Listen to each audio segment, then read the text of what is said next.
ইমানদারের সারা জীবন হলো আল্লাহর কাছে দোয়ার মাধ্যমে নৈকট্য অর্জন লাভ করার সুবর্ণ সুযোগ।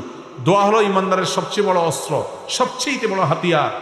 আপনার সমস্ত দুয়ার বন্ধ হয়ে গেছে, কেউ আপন নাই, কাউকে আপন মনে হয় না, আপনি আল্লাহর কাছে দোয়ার জন্য দুই হাত মেলে ধরুন।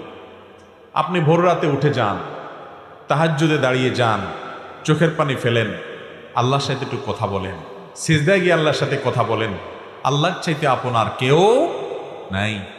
ভাইরা আমার, আমরা নিজেদের প্রতি নিজেরা যতটা আপন, নিজেদের প্রতি নিজেরা যতটা দয়ালু মায়ালু, আমাদের রব আমাদের প্রতি তার চাইতে অনেক বেশি মায়ালু। আল্লাহ রাব্বুল আলামিন এরপরও আমাদেরকে পরীক্ষা নেন, অনেক সময় আমাদেরকে কষ্ট দেন। সবর করতে পারলে তার বিনিময়ে মহা পুরস্কার রেখেছেন।